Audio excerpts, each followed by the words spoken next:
VFX Hacks. So I basically just kind of figured out a few things to talk about and divided them into categories. This is literally the first 15 or 16 examples that came to mind in the first 2 minutes of thinking about this, and we'll bite off more later if we want to. So I've divided this into 3 categories, which we will call using effects wrong, using effects creatively, and using effects as intended. Just effects that you might not have thought of or used in this way, but they are one of the intended uses of it, at least, or at least I think they are. And let's start right at the beginning. I got a bunch of plates, just generic plates that I keep around for random stuff. Here's a bunch from a Panasonic commercial I did a while ago. And we'll drag those in, throw them in a group, and pick something to start with. So in the thread, as an example, to kick off the topic of VFX hacks, Boder used the example of using Circle in Premiere to do color correction stuff, and I second that emotion, because Circle is probably my most used tool in After Effects, and that's kind of crazy, and it's completely true, because Circle does a lot of things that people don't think about needing, and I think a lot of that has to do just with the way that I have started prioritizing the way that I like to work, and realizing that to do what I need to do, the tools that After Effects gives me aren't great, and one of the things that I need to do a lot is make things happen all on one layer, for expression-based reasons usually, and figuring out ways to make whole comps happen in one layer has been a trick that I've learned. Sort of like driving with your knee, where it's like, that is not at all what you're supposed to be doing with this, but it's not a bad skill to have. And Circle is a great one for that. For instance, here's something that you can do with it. You can use Circle to make patches. Like, put one right there, and one right there, and one right there, and one right there. Make that one this color. And of course, you can also do this with blendable fill. I'm sorry, not blendable fill, with the 4-color gradient. We'll talk about blendable fill later. With 4-color gradient, but it does not have borders, and it does not have feather, and it does not have any of that stuff. But all of a sudden, we have this, and we can go bigger with all of them, and feather them out. In fact, it would have been easier if I had started with a big one that was feathered and duplicated that one, but, oh, you know, what else? But you get the idea. You can use this for patches, you can use it for all kinds of stuff. Moreover, if you were doing something with, say, a spark element, well, let's see. Well, now it's getting freezy. Hold on. A spark element, and for whatever reason, we're going to put it right on her face. Well, first of all, here's one secret. If you don't have null unmult, just get it. Like, steal it from an old lady if you have to. It's screen as an effect. It's the best. All the things you've ever done to remove a fringe or color matting were retarded. Use null unmult. It's the best. It's just the shit.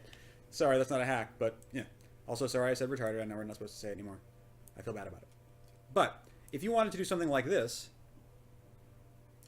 and, oh god, for whatever reason, like, for instance, you can actually see weird edges in the effect itself because whoever made this matted it oddly. If you wanted to start taking chunks out of that without using masks, stencil alpha, invert feather. And you can do this for anything. You can do this for things that you don't even have, well, whatever. You can use this for anything. You can use it to paint out bits you don't like, or whatever. You can use it if you put it right here and don't invert it. You can use it to say, I only want that part. Circles are the best. They're very, very useful. My last and favorite thing about them, and it's sort of a category thing with me and these effects, is that Circle, if for no other reason, I love it because it can be blended, which is a really important thing, because I'll often have an effect that's like a effect, lowercase e, that is nothing but a stack of 30 effects. And it's like, I need to add this, add this, add this, subtract this, add this, take out that chunk, take out chunk, make a slight color adjustment to this area and all that, and you can do those with circles. They can also be used, as Boder pointed out, as a color correction tool. In After Effects, dog! Right there. You can do all kinds of stuff with Circle because it blends. Everything you know about Photoshop and After Effects, you can do it with Circle because it blends. I love that. And finally, one last thing, and I'm crazy about expressions. I was not, and then I learned Arduino, which meant I learned JavaScript, and all of a sudden, expressions are how I work. But even if you're not an expression person, I'm going to be making you learn some expressions in this video because it's time for you to learn some expressions. They are the shit. They are very easy, and for the most part, you don't have to learn them. You can copy and paste them once you know how to use them. But the point of bringing them up now is that you'll notice in this case, and it's not in every case in After Effects, you can add an expression to which blending mode is active based on certain external triggers. And you might be wondering, how in the shit do you make an expression for... No, here's how you do it. Alt-click, just like anything. 6 multiplies the 6th one. That's how it works. It's that easy. Now, speaking of things with blending modes, and I said we get to blendable fill in a second, make this and save it as a preset and use it forever. Okay, so fill, right? What if you want to blend it? Can't. Well, that really obliterates the usefulness of fill. Like, it is truly just fucking fill. Fill? And we have a better one, and we're just going to make it real quick. Go make a 4-color gradient. Alt-click on the 4th one, and pick-wick drab it right to the yellow.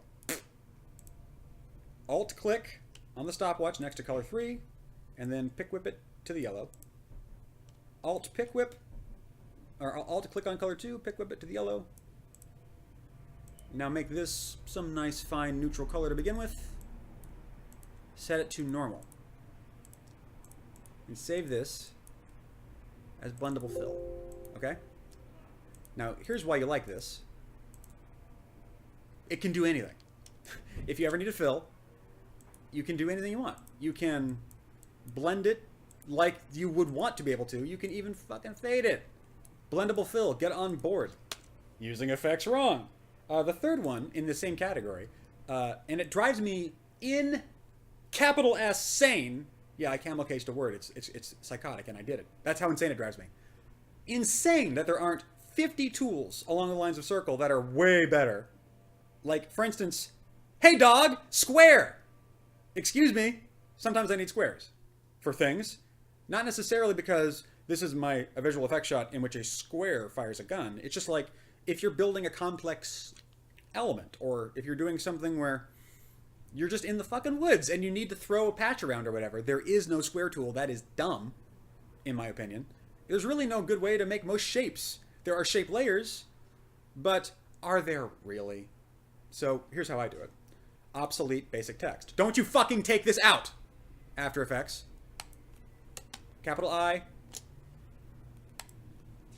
Composite on, track it down. That's a square. Can't blend it. Alas, better than nothing. And you can place it wherever you want to and all that stuff. Another one, and this actually comes in handy right about now, is what I call corner gel. There are a million ways to rein in the edges on this guy a little bit, you know, and kind of round the corners. And for the most part, they seem to take a little while. Like, median is the super old school way of doing it, and it's super crunchy because it's a kernel. It's literally going from pixel 1 through every single pixel one by one, and that's why it takes forever. It's not very smart. Here, let me make this just by itself. I feel like someone is trying to drag race a lawnmower outside. We're going to, or you could also do like a simple choke, and that'll slightly round the edges a little bit as it goes in, but it's also, you know, eroding it and all that. There's a better way to do this, and I don't know why it's not labeled, but we're going to make another tool. You ready? Go get, what am I thinking of? Stylize, roughen edges. That's right. Set the fractal influence to 0. Set the sharpness as just high. And I call it corner gel. You can call it whatever you want. But as you'll see, I mean, I already have that. And what it does is this. Very, very, very fast. You're welcome. We're science. Now, moving on to just using effects creatively. Like I said, I just picked some at random. There's probably no shit like 200 of these things that I could tell you about. And we're doing like 15, maybe 12. In terms of like using effects creatively, or in some way not as explicitly intended, let's do this. Let's bring in, oh, did I really pick the same one at random? Let's pick, well, what's a good example? Actually, let me go back to that car. Yeah, that. So let's put let's suppose, just for the sake of having a great goddamn time, that instead of this being a like a TV screen that's showing a video clip of this car, that instead we were intending to match the color of the car plate to the other plate. Forget that I'm doing this and it looks like a TV comp. I'm just going to try to make one match the other. And I'm going to make this a little bit easier too by making one pretty fucking crazy. Let's go like this. So like wildly different things, and you're trying to tie them together. A thing you can do is this. You can use color neutralizer backwards. What the hell? You can use color neutralizer backwards. So if you were to go boink, you're actually making your image pinker. So do the opposite. Channel invert.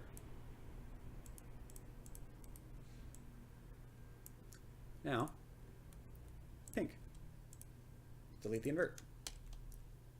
That is now tying it closer and closer to our effect. And duplicate it a few times, you see what I'm doing. Like, that is the exact direction of color travel it needs to be heading in. Whether or not we got enough of it, satch. Just satch it up. But that's where we started, and that's what it's doing. And this is just a weird example, but you can already tell that it worked pretty well. It's a very fast way to do the first pass of getting a color in the right direction. Another one like that, that's in the category of using an effect in the way it's not intended, is more utilitarian. You don't really need to use it that often, but just so you know, should you ever need to find the middle point between two places, beam. You use beam for that. Make it small, composite on original. Place 1 is right here, place 2 is right there, and that's the dead center. That's how you do that. You can always get there real super fast with beam. This is how, when Return of Pink 5 was in post, some of the lightsaber sequences were shot with a less than full-length lightsaber. Like, if this was the whole lightsaber and she's holding it, hey, she's Pink 5. If this was the whole lightsaber effect as intended to be, then the actual prop on set would only be like that tall, sort of thing. And the way I figured out for us to rotoscope those half-length sabers is with this trick, where you make, when you're making a deep, and you get a little solid, make a beam, generate beam. Actually, let me just get that first one. No, I guess it's too late now. It's already deleted. So I'll get this guy, length 0.25 or whatever, and I would place the starting point on the hilt, and we'll make this like bright green, just so you can kind of see what I'm talking about. So this is the effect. What is green now? Come on. What is green now is what we are saying is the ultimate lightsaber effect, right? I would put the starting point. Oh, what the fuck? I clicked reset by accident. Sorry. I would put the starting point right there. I would put the ending point right wherever the fuck it puts that dot right there. Right? And that would be how we did that. So all of a sudden, we can then go rink, and it's the full-length lightsaber. That's a cool trick. Doesn't come up often, but it's the solution to a problem that you will beat your head into the ground against if you have to do it more than once in a day. And that's the really fast way of solving that problem. Another cool version of not quite as intended, but improves it, use of an effect is what I call a Minimax 45. Now we got to talk about Minimax, because I'm willing to bet that a lot of pro-ass effects artists do not know what Minimax is. And that is okay, because time moves on and I'm not going to yell at clouds. But also, goddamn kids, shit. Minimax is another kernel. It's an effect, and by kernel, what we're talking about is an effect where, rather than processing the whole image at once or whatever, it is a completely dumb command to do to pixels in order. And you just go to pixel 1, then pixel 2, then pixel 3, then pixel 4. And that means that it's going to be slow, but also it means that you can do cool tricks with things like Minimax that we're going to talk about right now. Let me find a good donor clip for this one. Oh, perfect. Perfect, perfect, perfect. That's a great example. So we'll go with this guy. So Minimax is a kernel. It goes from pixel to pixel, performing some operation. Minimax as an effect, in terms of if you were to open up the code of Minimax, it doesn't know anything. It is a dumb, dumb, dumb effect. It doesn't know anything about the image. It doesn't know how big it is. It doesn't know what color it is. It doesn't give a shit. It is a very low-key little dude. All he knows is which pixel I am, and it can do things relative to that, kinda, if you need to, in a square. And that's all. So, for instance, Minimax. Channel, Minimax. This is the shit. So, when you look at something like a bright point, suppose that there was a 1 pixel bright point. I'll call it a 2 pixel bright point. Right there. Well, let's put it off so I don't hide behind the anchor point there. Right there, right? And that's just in the footage, okay? Minimax is doing a comparator operation, and that's all. And it is looking at the brightest pixel in your selection, and it's making the entire selection that brightness when it's set to maximum. So, when I just put this on 1, and we're going to pay attention to that little white dot, it's going to grow. It's getting blown up because, now let's go now to making this actually 1 pixel. If you look at this, it is 1 little baby pixel. Well, it's a little bit big for that, but you get the idea. If you were to imagine that that is just the pixel we're on, and as the kernel is going through, it's like, that's the pixel that it is kerneling, right? It's going to go, if you put a 1 in on Minimax, it's going to go, well, first of all, if you go 0, nothing happens, right? Oh, that's why it was blowing up, because, dumbass, I had Minimax on. Right, so that's 1 pixel. Let's just put it somewhere where I know that it's really on point. Well, whatever.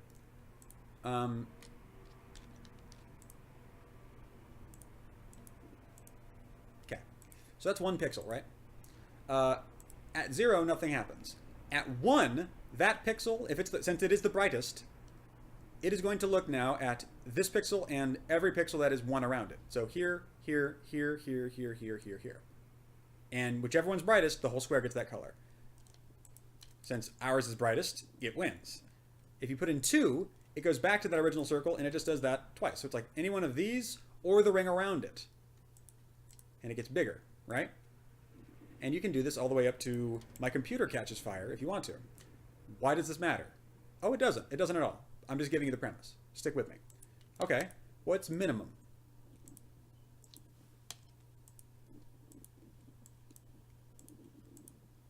Had to guess. Yeah, your guess is right. All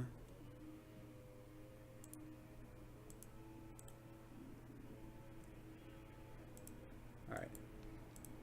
So there's our little black pixel, right? And minimum does what you'd think. Pixel by itself, 1 pixel out. Oh yeah, it's definitely the darkest. 2 pixels out. Yep, definitely the darkest. 3 pixels out, etc. Now, are you ready to enjoy the point of this? I'm sure you're ready. So you can do shit like this.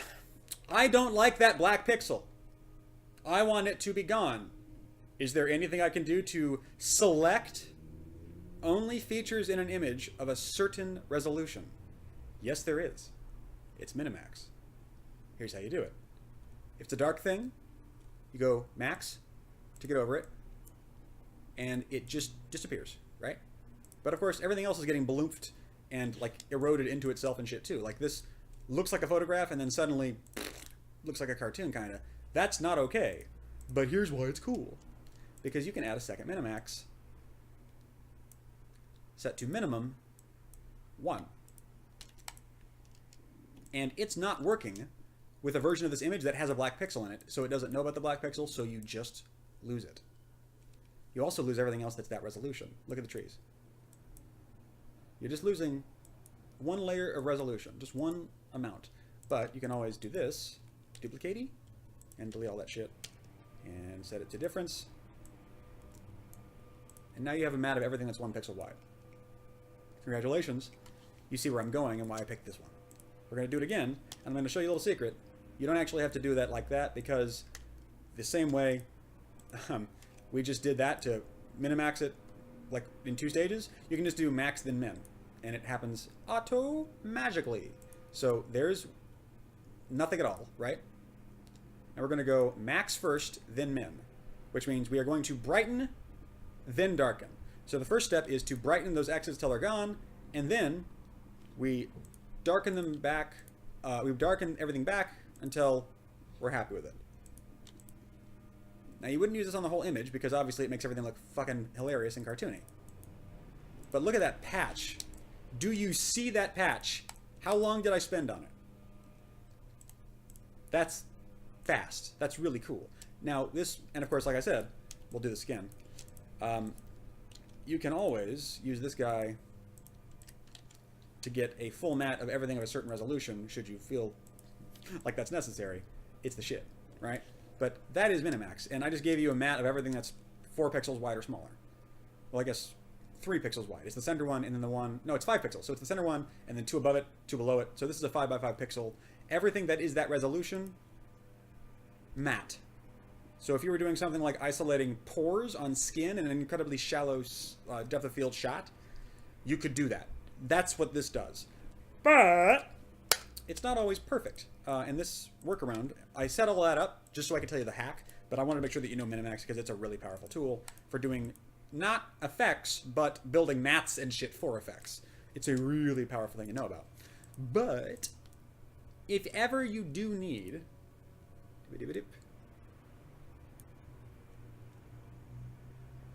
to get around how ugly and boxy it is, because it is a kernel, as a direct result of being a kernel, it can't do anything but boxes. It can just do the center pixel and then how many out do you want. It is gonna always look like this. That said, it can move fairly fast depending on your machine, and it's a pretty fast way to get some blur effects. And there are other reasons that you might want to round the corners, and you can do that if you are a little bit clever about it.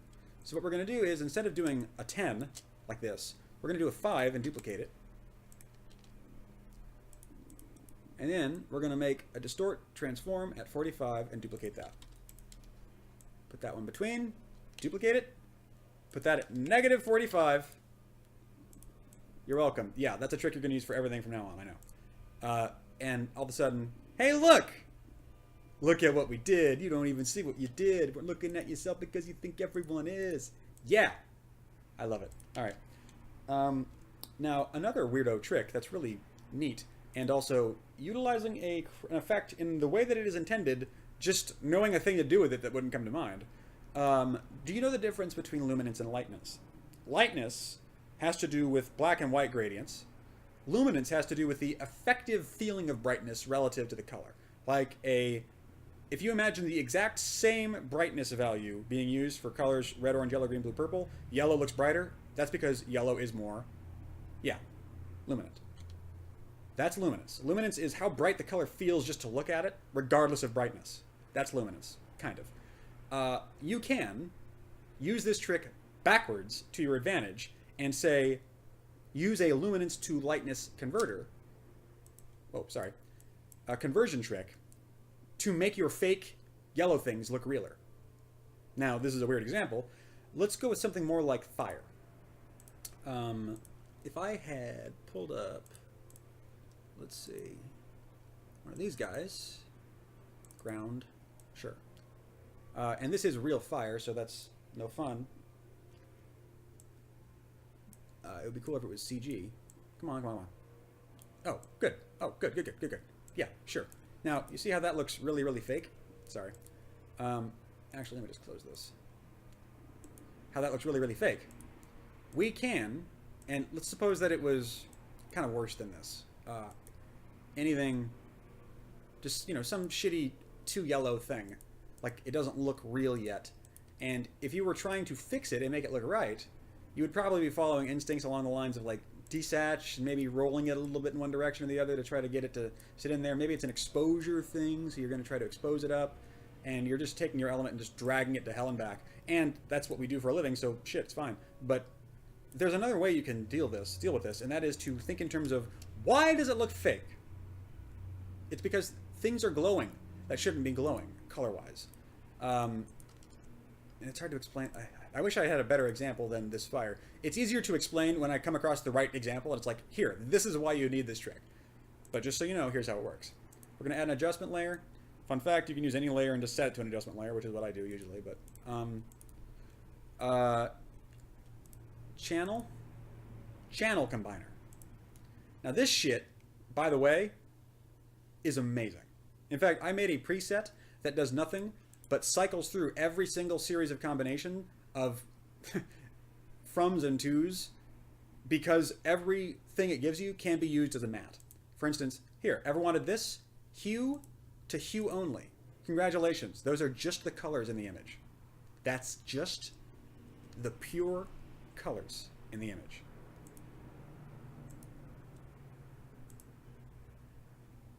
Now it's ugly as shit and it doesn't work in 16 bits.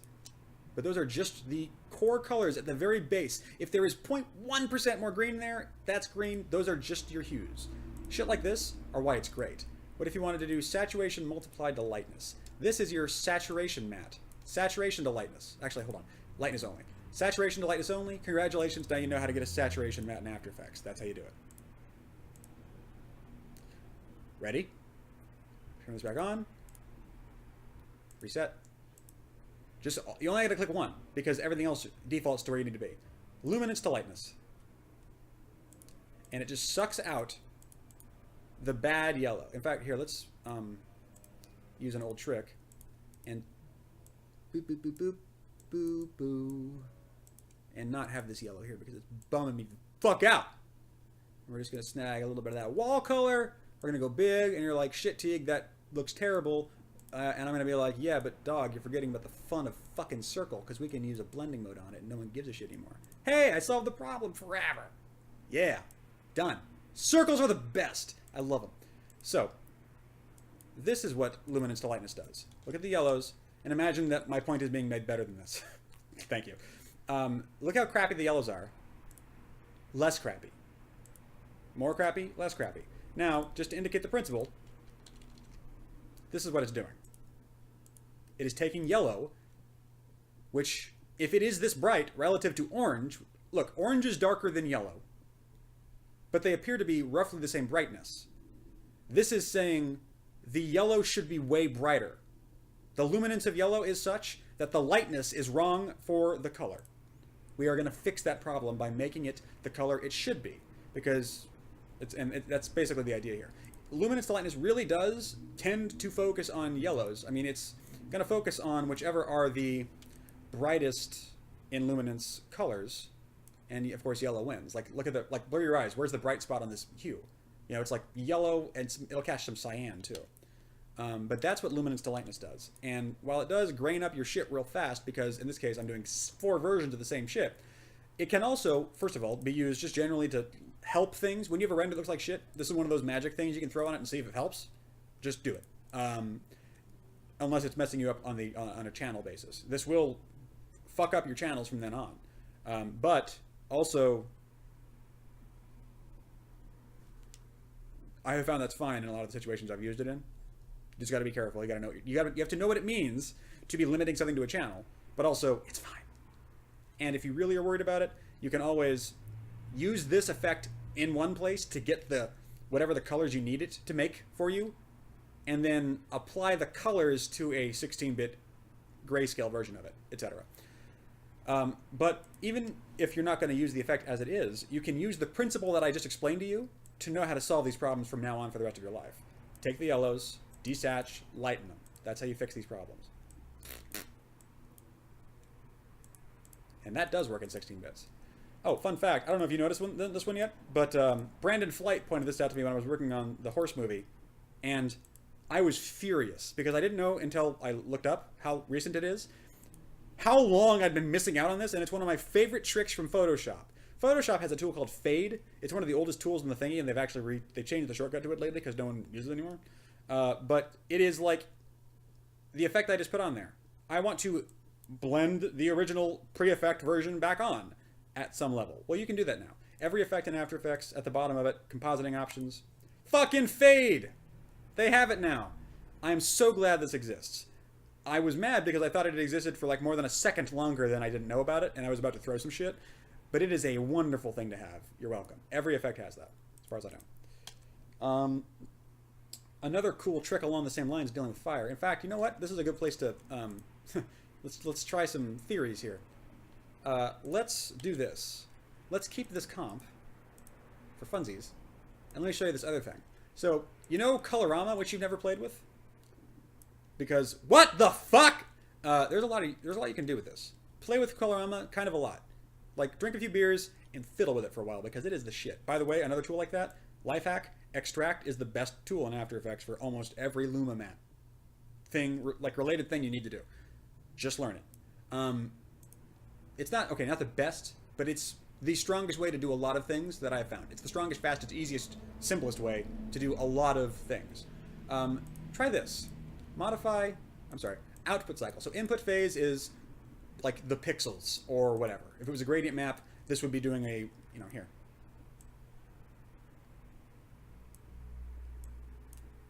Got it? It's a colorama. It's just taking a phase. In this case, it's intensity, but it could be like a channel or a quality, satch, whatever. And it's just doing some stuff. Right now, since it's working with pixels, that's what it do. But output phase is the rainbow. And there's a preset called fire. And that'll make things in the black body spectrum. And that's really fucking handy. Especially when you know the luminance lightness trick.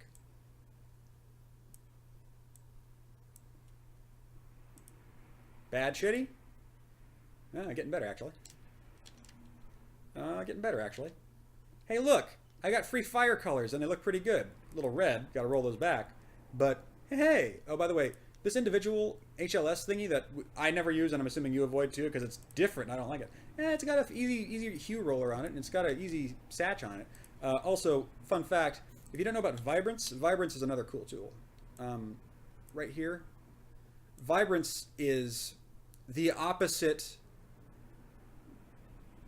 Vibrance is like increasing the saturation of things that it's basically the exact opposite of what luminance to lightness is doing, or lightness to luminance. No, luminance to, what is it?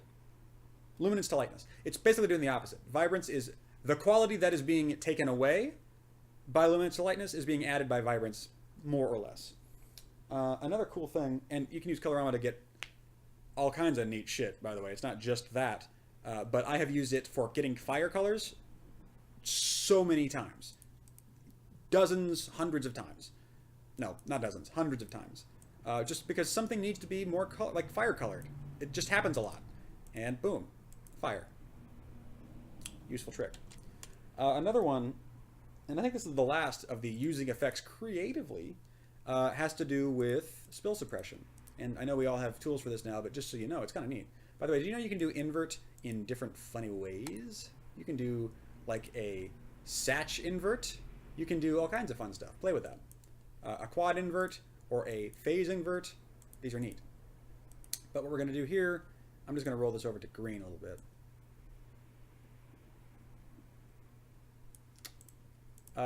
So spill suppression. Go into channel mixer. We want to suppress green.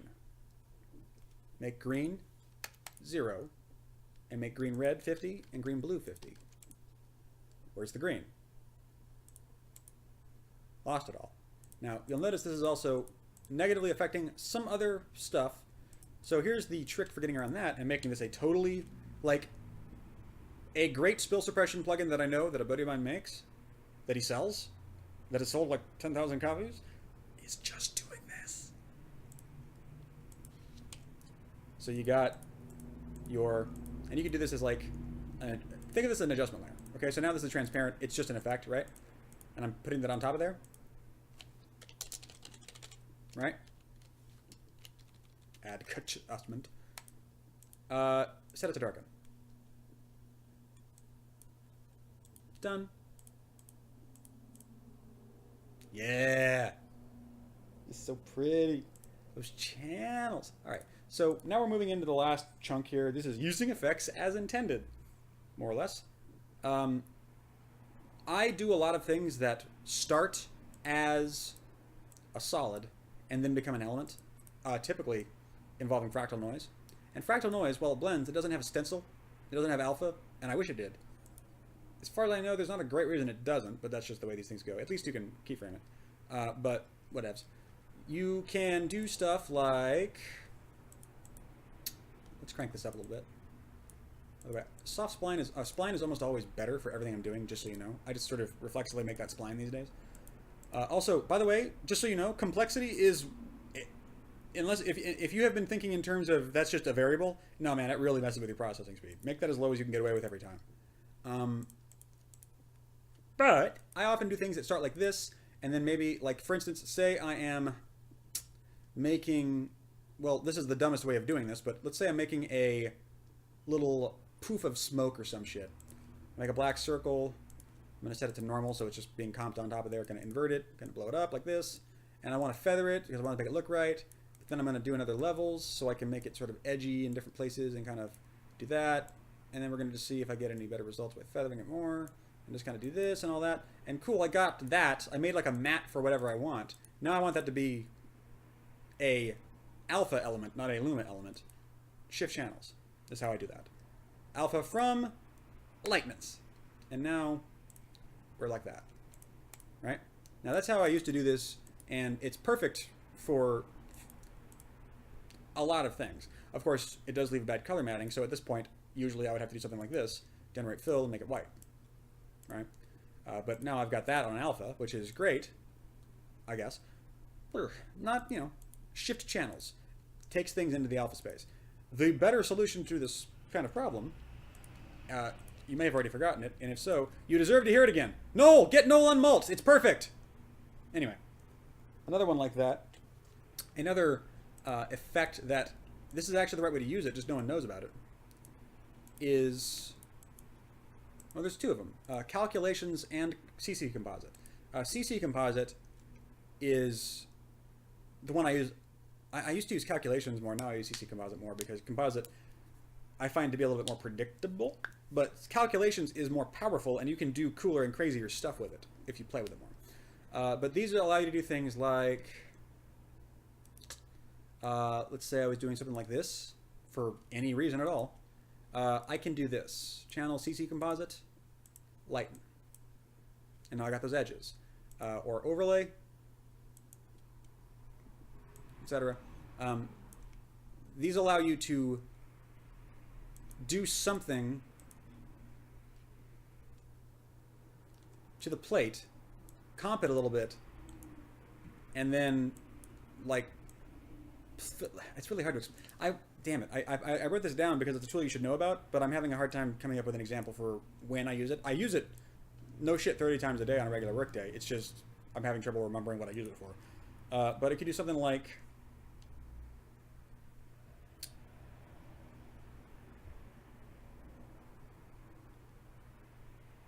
well, one way you could do it is to pre-composite stuff. So, like, if this was, you know, if I wanted to add this is another all-in-one layer sort of thing, and I work like that, and many people don't, so it's maybe not going to apply to you. But if you were doing something like this, and by the way, this is where complexity really pays off, you can now put that back on top.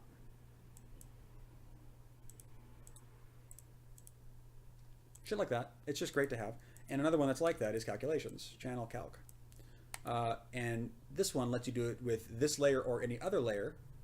Right now we're going to do this. We're going to leave the transparency, but we can take it back off, so on and so forth. If I wanted to have a layer that was just, so I have this, and for whatever reason, and we'll make this a weird color so you can tell that it's changing. If for whatever reason I just wanted her head on a layer without a mask, I could do this. Dip-a-dip-a-dip. Dip-a-dip-a-dip. And right now this is set to none, so it's just, I just turned a plate into a circle. But then you do channel calc, and now I got that. I mean, the white fuzz is annoying, but that's how these things go. There actually is a workaround for that, I'm forgetting it right now. And I'm sorry, because that would be helpful. But calculations in CC Composite are great for random stuff. Now let's show, I'm going to give you two more, and then we're going to wrap this up. And they're both very similar, and they're both to do with patches. Suppose, well, let's do this. Time. Freeze frame. Freeze frame! Bum, bum, bum, bum, bum, bum. let's say we have a shot where something is like whizzing on by, right? And you have to do like a paint out or something. There's a few ways that you can do easy, fast paint outs with adjustment layers. And you may already know this, but if you don't, we're going to have some fun with it. We'll do those. The first one is just transform. If you don't know this trick, oh boy, get on board. This is best on stable footage. So an awful lot of my pipelines, yeah, here, have this trick. An awful lot of my pipelines boil down to get it the fuck stable. Any way you can. Because once you've done that, everything else is easy as hell. Do you know how to use Photoshop? Do you know how to fucking composite an image, a still image? Yeah, because once you stabilize your shot, it is a still image. It's that easy now. But once you've done that, you can do things like an offset gag. I don't think any of these are locked off.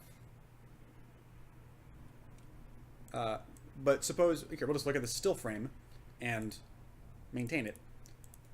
And say that that's our lock off. You can do things like this, where on an adjustment layer, you surround a thing you want to remove. Let's feather it a little bit. Distort, transform. Hey, what's happening here? Did my mouse not? Oh, I didn't. God damn it. I hate this computer sometimes. Yo, dog. When I click on that last one, I mean end it. Thank you. All right. Then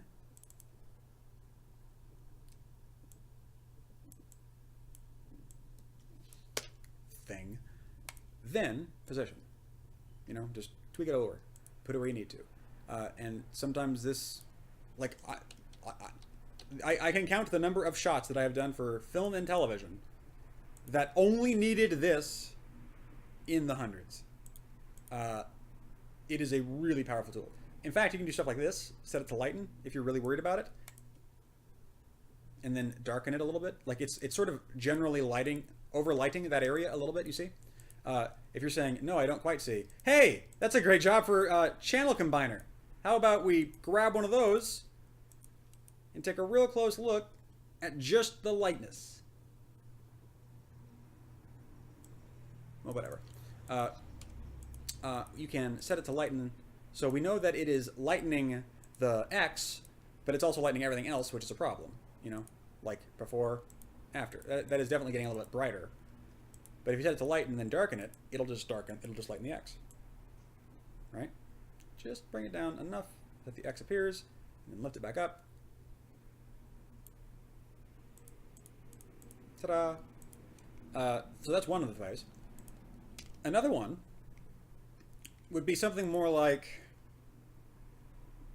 I am looking at painting out a Pepsi can on the ground, and a guy's shadow goes over it, and people are walking around in front of it and stuff, and I need to, like more than anything else, I just need to sample these pixels at a different time. I do those with what I call time patches, and this is another tool that I make, but we can just do it here. And that would go along the lines of you add a time warp,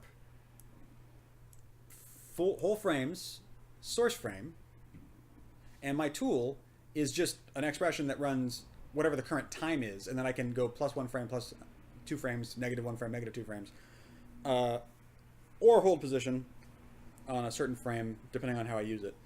And you can use this to snag like a later frame. So let's say I just didn't want that there, and I wanted, I mean, whatever. I do this, like, just throw a little dooder on here. This is, again, one of those things that this is in no way the situation in which I would normally use it, so it's kind of dumb to show it to you this way. And then just pick a different frame.